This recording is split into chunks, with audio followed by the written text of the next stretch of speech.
Bonsoir à Sandrine.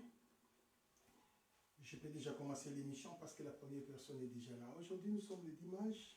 C'est la continuité de notre enseignement, c'est les actes des apôtres. Évidemment, ce sont des moments de réflexion, de méditation sur ce qui concerne la parole de Dieu. Si vous êtes connecté à suivre le pasteur Riké Maenda, vous devez être attentif. Je l'ai toujours dit que je n'ai pas un système thématique. Vous gravitez tout autour des thèmes, tout autour de votre introduction, vous tournoyez tout autour de là. Ce n'est pas mon style. J'ai un style linéaire. Quand je parle, je fonce, j'avance jusqu'à la fin.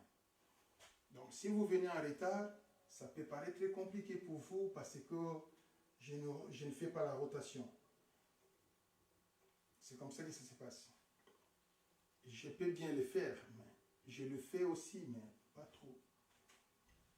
Et pourquoi? Parce que j'ai plus le souci de présenter la matière comme un enseignement qui permettra aux gens de grandir dans la foi, qui permettra aux gens d'enlever les ignorances et qui aidera les gens de comprendre le mystère du royaume des cieux, le mystère du retour de Jésus, le mystère de l'enlèvement de l'Église, le mystère de la résurrection des morts, ainsi que le mystère de la conversion et de la repentance, le mystère du Saint-Esprit et le mystère du don du Saint-Esprit.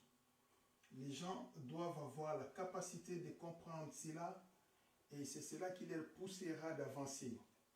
Si et seulement si nous avons beaucoup de chrétiens qui flottaillent encore, qui n'ont pas de fondement solide de la foi, parce qu'ils sont mal enseignés. Le fait de comprendre la Bible à travers, le fait de comprendre les enseignements de la Bible à travers, absolument, la foi va flottailler. C'est comme ça que ça se passe. Et si et seulement si aujourd'hui, chaque communauté représente une forme de doctrine propre en elle, c'est parce que les gens sont dans l'ignorance. Toutes les églises chrétiennes, nous devons graviter tout autour d'une et une seule doctrine qui est la doctrine de Jésus. Mais il y a beaucoup d'autres personnes, croyant peut-être quand ils vont emprunter un style propre à eux, une doctrine propre à eux, ils croient que c'est devenir meilleur. Or, c'est devenir égaré. C'est comme ça. Toutes les églises, nous devons graviter tout autour des mêmes principes parce que nous utilisons la même Bible. Nous utilisons le même esprit, le Saint-Esprit, et nous croyons à celui qu'on appelle le Dieu d'Abraham, d'Isaac et de Jacob. Nous avons un et un seul sauveur qui est Jésus-Christ. On ne peut pas voir de multiplicité de croyances ainsi que des doctrines. Jamais. Ça ne pouvait pas rester ainsi, être ainsi. Mais pourquoi nous assimilons la cause?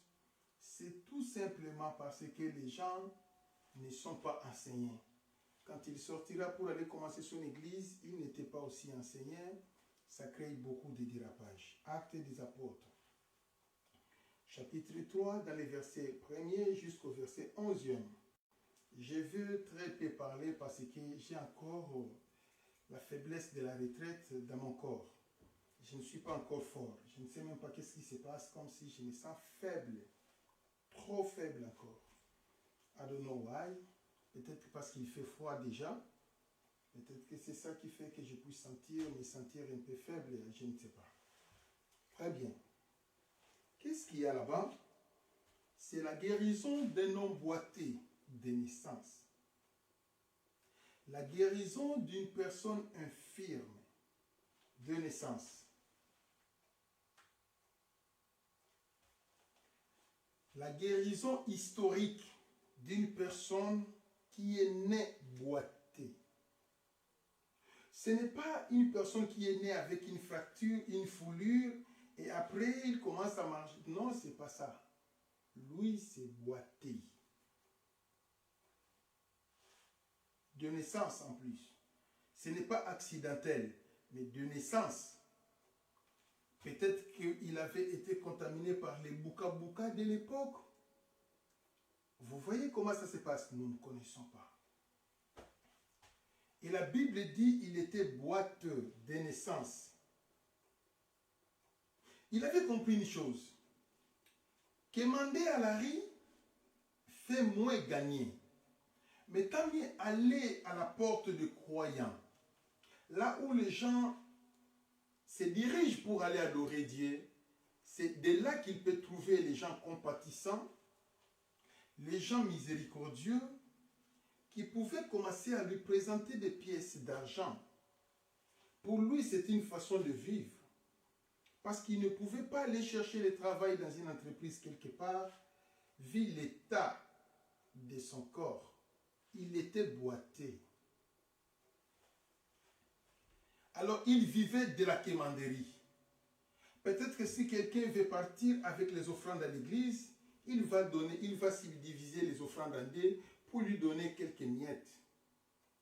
Nous connaissons ici, tel que dans notre pays, l'Angleterre, pour voir quelqu'un qui va donner à un mendiant 1 pound, c'est difficile. La plupart des cas, ce sont des monnaies rouges, des pinces. C'est ce qu'on donne à ces gens-là. Et surtout qu'il y a beaucoup de gens qui ont compris que ce sont des commerçants, des businessmen, des businesswomen. Ils commandent et après, chaque jour, ils reçoivent l'argent. À la fin du mois, c'est un paquet. Ils construisent ces jets, les gens ne donnent plus. Les gens n'aiment plus donner. Oh, si vous ne donnez pas, il y a des gens qui les font parce que ce sont des vrais mendiants. Vous devez toujours aider. C'est comme ça que cet homme faisait la quémanderie à la porte de l'église. L'église avait plusieurs portes, mais il y avait une porte appelée la Belle. C'est là où lui s'est placé. Something like that here. I'm sorry, I'm gonna change a little bit.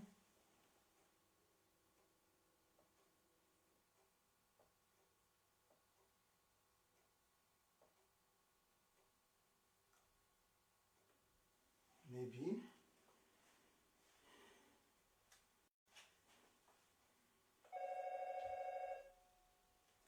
À 7 heures, je vous en prie, j'ai oublié de faire nécessaire.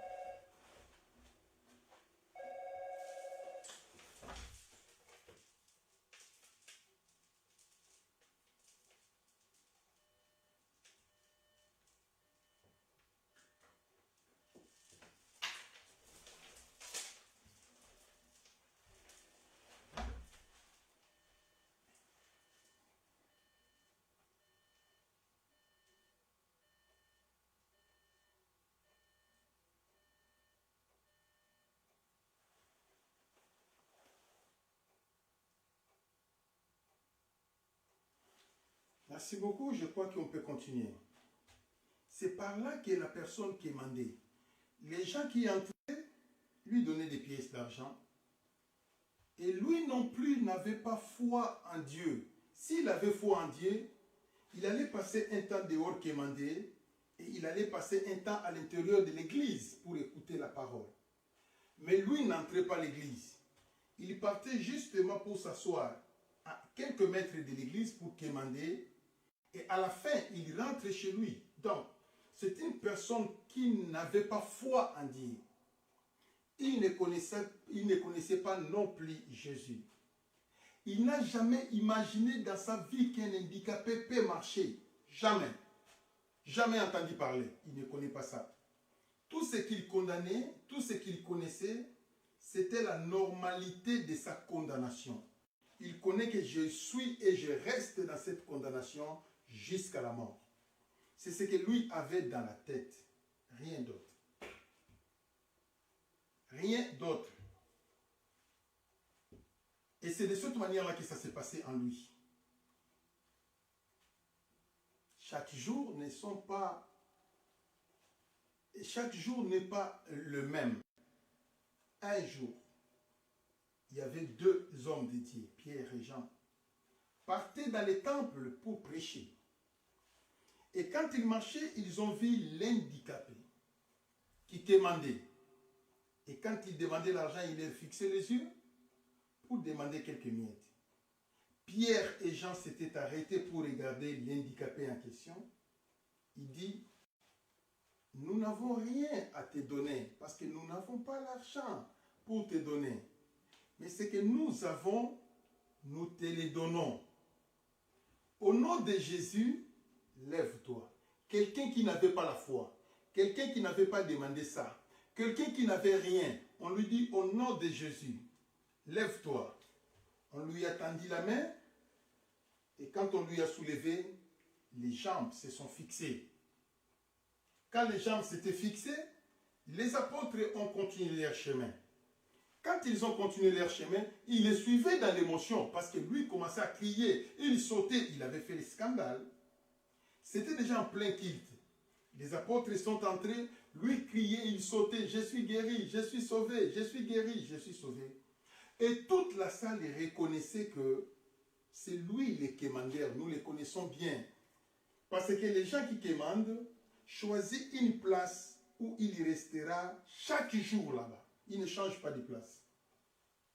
Alors, c'est cela qui avait fait que les gens de l'église puissent lui reconnaître. Nous les connaissons bien. Nous les reconnaissons. C'est les mendiants de la rue.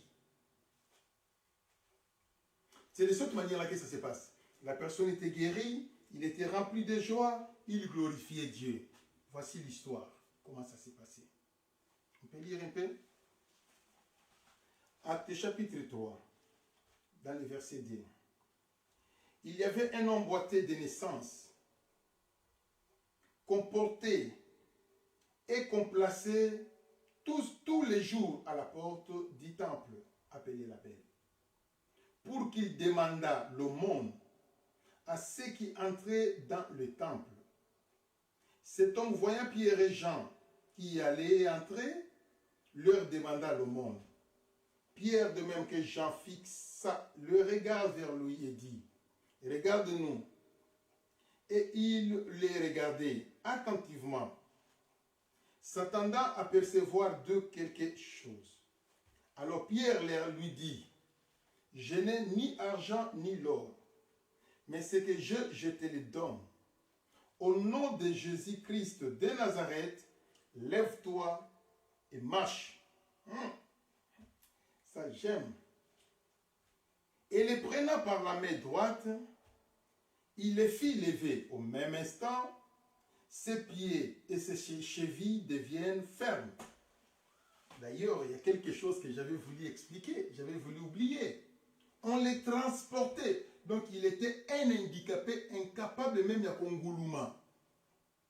Il y a des gens qui sont des handicapés, à Yébikotambolate, mais il peut commencer à ramper un peu. Lui était incapable de ramper. On les transportait, on les déposait là-bas. C'est-à-dire que c'était un cas grave. Des chevilles courbées, des rotules courbées. Mais, qu'est-ce qui s'était passé? Il avait choisi la meilleure place pour aller faire la commanderie. Et c'était un bon jour pour lui, c'était le jour du culte. Jésus avait dit à Marie, Marie et Marthe, Marie a choisi la bonne part. Et notre handicapé avait choisi la bonne part. Écoutez, tu peux être handicapé dans la vie. Le monsieur était un handicapé de jambes. Mais peut-être que vous êtes un handicapé spirituel.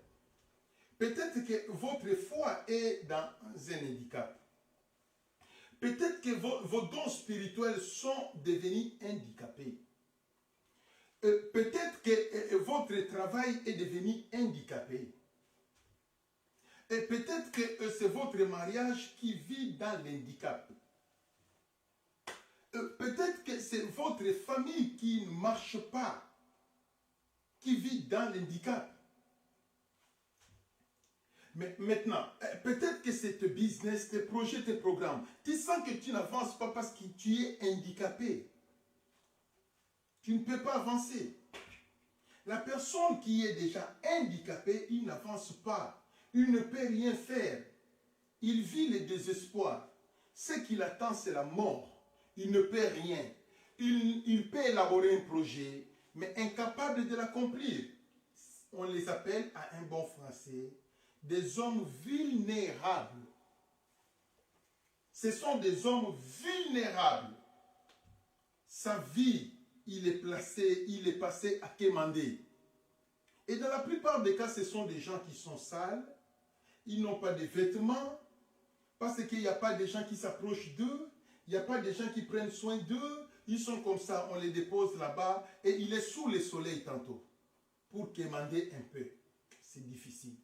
C'est une vie qui est très médiocre. Ma soeur, votre santé est un handicap. Ma soeur, votre espoir est un handicap. Tu sens que something is wrong dans votre vie. Mais une chose que je peux vous dire, c'est lui qui espère à l'Éternel ne sera jamais déçu. Car l'Éternel est vivant. C'est lui qui compte à l'Éternel ne peut jamais être déçu. Même s'il n'agit pas aujourd'hui, il n'agit pas demain. À la fin, il finira par agir. Dieu peut refuser d'exaucer aujourd'hui. Il peut refuser d'exaucer demain. Mais le troisième jour, il ne le refusera pas. Le troisième jour de l'Éternel, ce n'est pas le troisième jour de l'homme. Le troisième jour de l'Éternel peut être 3 ans, 13 ans, 23 ans, 30 ans, 33 ans. Tout ça, c'est lui. C'est lui. Ça peut être 43 ans, 53 ans. Tout ça, c'est lui. Mais au moins, tout ce que tu connais, Dieu finira par exaucer parce que je lui ai demandé. Il a dit, si vous demandez à vos pères le pain, il vous le donne. À plus forte raison à ceux-là qui demandent à Dieu. Non. Tout ce que vous demanderez en priant, croyez que vous l'avez reçu. Et vous le verrez s'accomplir. Car c'est la parole de l'Éternel. Dieu, quand il dit, il a dit. La parole de Dieu ne change pas. Ma soeur, la Bible dit dans l'Assemblée des saints, il n'y aura aucune femme stérile, aucune femme qui avorte. Cette parole ne peut jamais être inopérant, rien que dans ta vie, parce que tu es le cas d'exception. Ça n'existe pas. Quelle que soit la grandeur de la malédiction, la parole est au-dessus de la malédiction. Quelle que soit la grandeur des sorciers au Balokayo, la parole est au-dessus de la sorcellerie. Quelle que soit la grandeur des mauvais sorts, la parole est au-dessus des mauvais sorts. Quelle que soit la grandeur de péché, la parole est capable d'affranchir les péchés. Voilà la solution. C'est pourquoi la Bible dit, vous êtes déjà sanctifiés à cause de la parole que vous avez reçue. La Bible dit, vous connaîtrez la vérité et la vérité vous affranchira. Il y a beaucoup de personnes qui sont des handicapés, mais ce n'est plus le problème des jambes aujourd'hui. Mais dans un domaine, peut-être que les problèmes de tes écoles, de tes études sont un handicap. Peut-être que c'est le problème de ton voyage qui est un handicap. Toi-même, tu connais que les problèmes qui te dérangent. Lui ne connaissait pas Dieu. Il n'avait pas besoin de Dieu. À plus forte raison, toi qui connais Dieu, et tu as besoin de Dieu. En plus, tu as prié pour ça. Et en plus, tu avais déjà gêné pour ça. Non. Non, non, non. Dieu est grand. Quelque chose qui est fatal. Cette personne n'avait ni foi, ni le début de la foi. Il n'avait rien. Rien du tout. Et il n'avait besoin ni de la guérison, ni de Dieu, ni de la foi, ni de la parole de Dieu. Lui était hors usage. À plus forte raison, toi, tu as la foi, tu as la connaissance de Dieu, tu connais un peu Dieu, et tu pries Dieu, tu jeûnes en l'honneur de l'Éternel, tu loues l'Éternel. Oh. Mais s'il avait exaucé la personne qui était assise sur le sol, devant la porte du temple, à plus forte raison, toi, ma soeur, mon frère, non. L'Éternel est vivant. L'Éternel est grand. Le problème, c'est quoi? La patience est amère, mais son fruit a toujours été savouré. La patience, oui, c'est amer, mais les fruits restent ce qu'il a. La Bible dit, c'est lui qui persévéra jusqu'à la fin, sera sauvé. On a toujours dit que c'est la fin qui justifie les moyens. Pour ton problème, qui paraît un fardeau, qui paraît un corvée sur tes épaules, mais vous devez persévérer avec ça.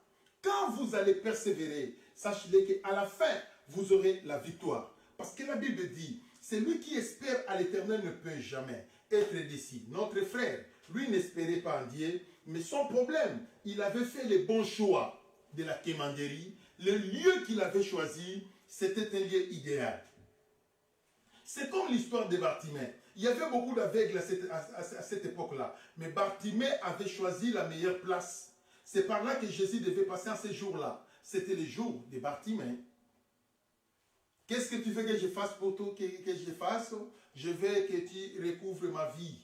Et Jésus avait prié. Bartimée avait vu. C'est pareil avec notre frère. Au moins Bartimée avait déjà entendu parler de Jésus, parce que lui-même criait, Jésus, Jésus, ayez pitié de moi. Au moins Bartimée avait la foi. Parce que quand Jésus avait posé la question, que veux-tu que je fasse? Il avait bien répondu, je veux que mes yeux s'ouvrent. Ça, c'était la réponse de Bartimée. Vous n'allez pas comparer la foi, la grande foi de Bartimée et la foi de la personne avec handicap. Lui était non seulement handicapé des jambes, handicapé dans la parole, handicapé dans la foi, handicapé dans la croyance, handicapé dans la vie de prière, handicapé en tout. Donc lui était vulnérable, un vaurien, un homme inutile. Mais une seule chose, il avait choisi la bonne place pour faire la quémanderie.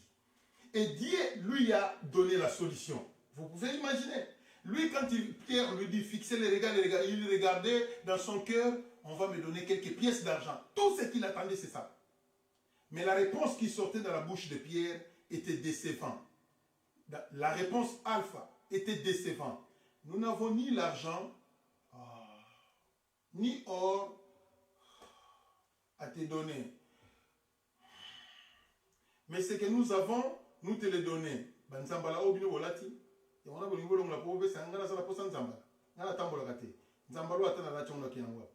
Nous, ce que nous avons, nous te le donnons.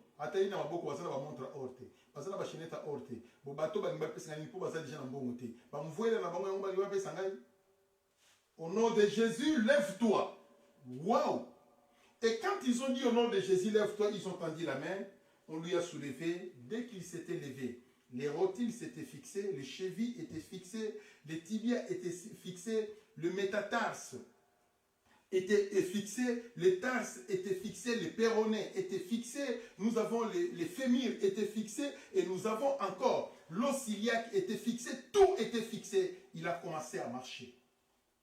Sans massage, il n'avait pas besoin de la kinésithérapie, mais il a marché. Quelqu'un qui n'a jamais marché, il a marché sans kinésithérapie. Il a marché sans massage. Il a marché sans l'intervention des piqûres des médecins. Il a marché sans prendre les comprimés. Il a marché sans rien. Non, il faut commencer à réanimer les muscles. Il n'y avait pas la réanimation des muscles, mais c'était d'un bond, il s'était levé et il a commencé à marcher. On appelle ça le miracle de l'Éternel. Dieu est le même hier, aujourd'hui et éternellement. Si et seulement tu crois que Dieu est le même, mais il avait fait hier, il peut le faire aujourd'hui. À l'instant même, Dieu peut le faire dans ta vie. Vous avez des règles sans cesse, Dieu peut stopper. Maintenant que je prêche, est-ce que tu crois? Dieu peut mettre fin à ça. Si tu crois, tu peux déjà toucher ton ventre. Au nom de Jésus, c'est le miracle. Vous voyez comment ça se passe? Qu'est-ce que tu sens? Je sens comme s'il y a les battements de cœur, il y a l'hypertension. Au nom de Jésus, ça peut s'arrêter tout de suite. Si tu as la foi, tu touches ta poitrine dans la direction de ton cœur et c'est la guérison. Car Dieu est vivant. Mais qu'est-ce que tu fais? J'ai des douleurs au dos, je n'arrive pas à m'élever, ça ne marche pas. C'est quoi? C'est les douleurs dorsales. Tantôt c'est l'hémorroïde. Est-ce que tu peux toucher les dos? Au nom de Jésus, c'est la guérison. Vous voyez? Ça c'est la foi. Et ça, c'est le miracle. Quel est ton problème? La glycémie monte, ça ne descend plus. Je prends les médicaments, mais il y a toujours l'hyperglycémie. Est-ce que tu crois? Au nom de Jésus, la glycémie s'arrange et ça ne te dérangera plus parce que l'Éternel est vivant. Vous voyez comment ça se passe? C'est de cette manière-là. Ouvrez vos esprits et comprenez. Mais qu'est-ce que tu sens? Je sens comme si je ne vois pas bien. Même si je porte des lunettes, ça ne marche pas. Est-ce que tu crois à l'Éternel? Au nom de Jésus, reçois la guérison. Et c'est fini. Si tu as la foi, tu touches tes yeux, tu es guéri. C'est comme ça que ça se passe. Lui n'avait pas la foi, mais il avait été guéri. À plus forte raison, toi qui as la foi, l'Éternel est vivant. Tu es traumatisé, oh, je n'ai pas l'argent, je ne comprends pas l'argent, je n'ai rien. Et oui, oui, oui, Dieu sait que tu n'as rien. Est-ce que tu as la foi? Est-ce que tu peux toucher tes mains au nom de Jésus? L'Éternel est le Dieu qui pourvoit. C'est pourquoi on l'appelle Jéhovah Jireh, l'Éternel Dieu qui pourvoit. Il pourvoira. Vous voyez, si vous avez la foi, c'est la solution sur le mur. Oh non, est-ce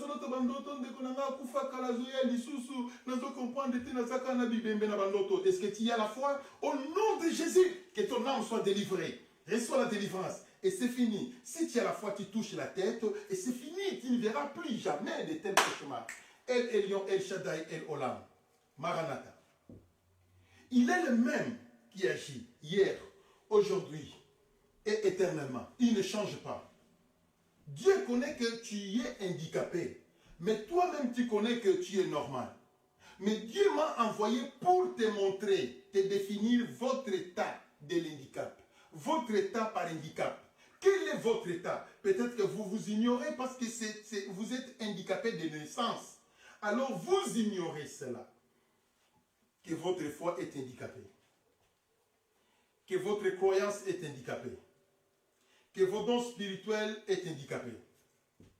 Vos business handicapés. Votre mariage handicapé. Votre famille handicapée. Vos projets handicapés.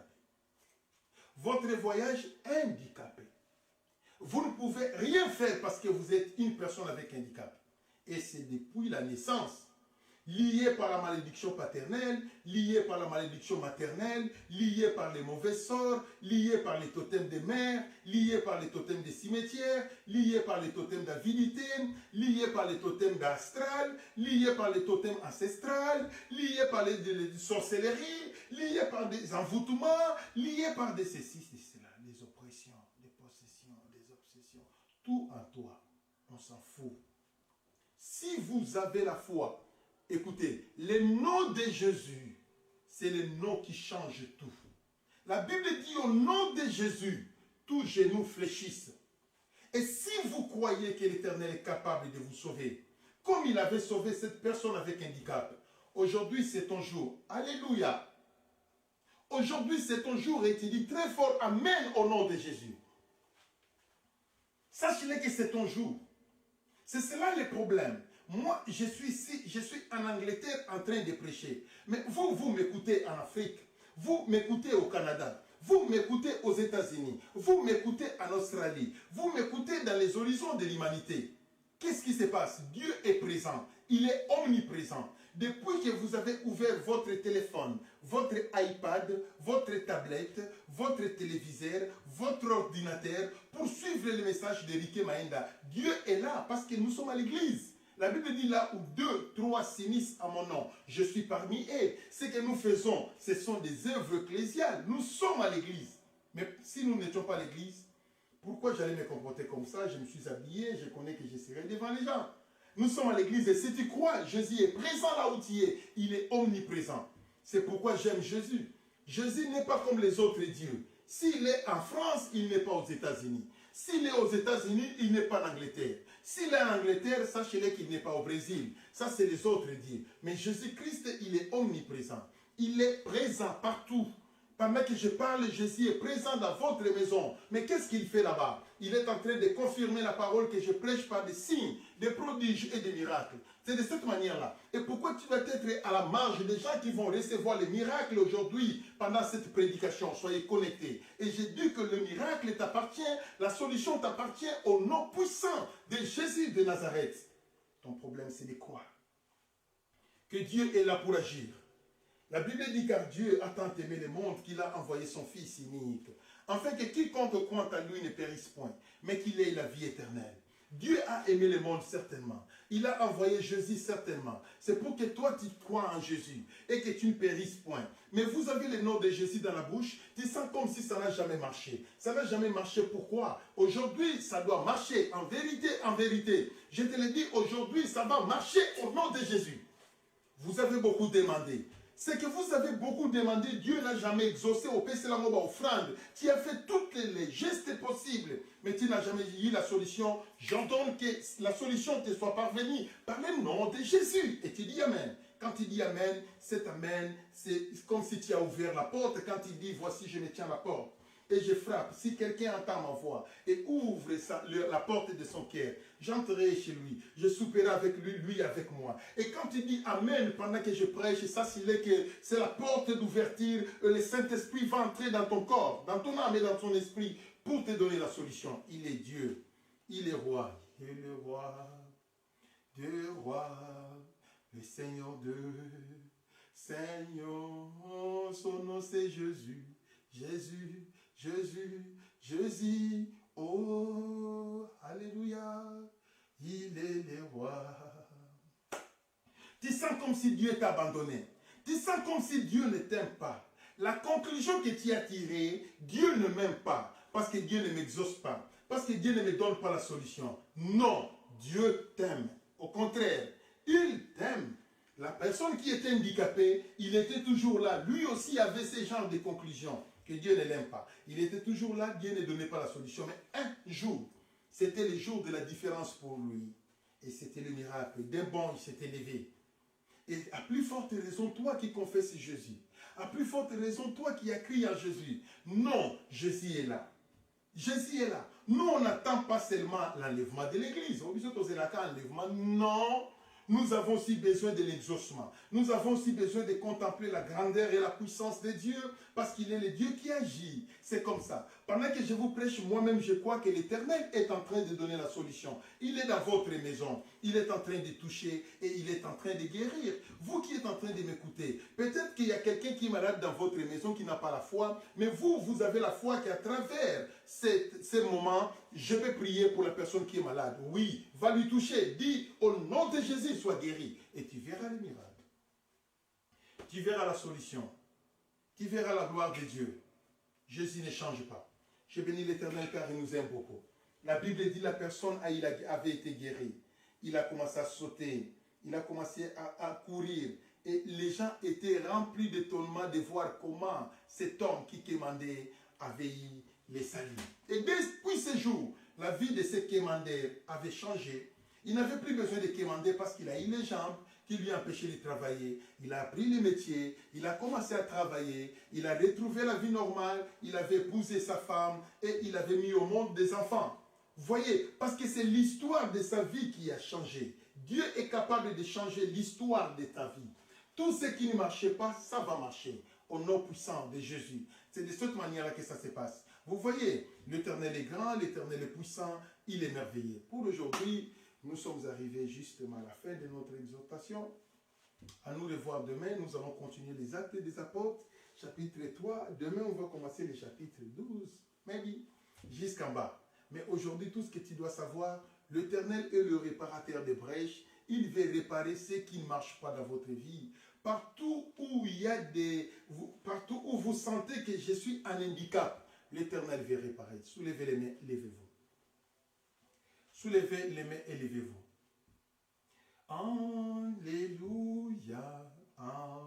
Alléluia, Alléluia, gloire au Seigneur Jésus-Christ. Alléluia, Alléluia, Alléluia, gloire au Seigneur Jésus-Christ. Soulevez les mains. Commencez la prière. Demandez tout ce que vous voulez à Dieu.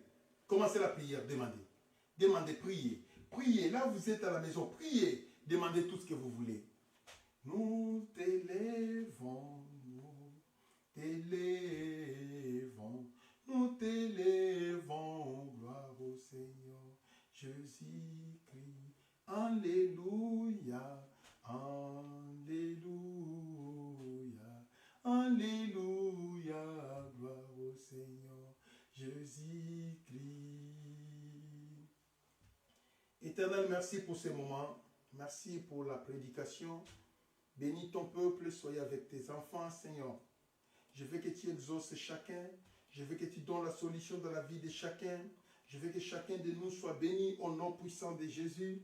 Que ton nom soit glorifié dans la vie de chacun au nom de Jésus. Oui, Éternel, nous te rendons grâce car tu es le Dieu merveilleux, tu es le Dieu qui réalise des grandes choses dans nos vies. Oui, donner la paix dans le cœur de ceux-là qui se lamentent. Je veux que tu donnes la solution dans la vie de chacun, dans les projets de chacun. Que les malades soient guéris au nom de Jésus. Que les gens qui sont liés dans des problèmes soient délivrés au nom de Jésus. Que les démons libèrent la vie des enfants de Dieu au nom de Jésus. Je proclame les salis, la paix, la paix, la paix, la paix et la joie. La paix, la paix, la paix et la joie. La paix, la paix, la paix et la joie dans les cœurs au nom de Jésus-Christ. Amen. Que Dieu vous bénisse. Merci beaucoup. À nous revoir demain. Ce sera la continuité de notre enseignement. Soyez connectés et ayez le temps de lire les Actes des Apôtres. Nous sommes déjà dans le chapitre 3. C'est ce que nous allons continuer à étudier demain. Et le lendemain, on va continuer.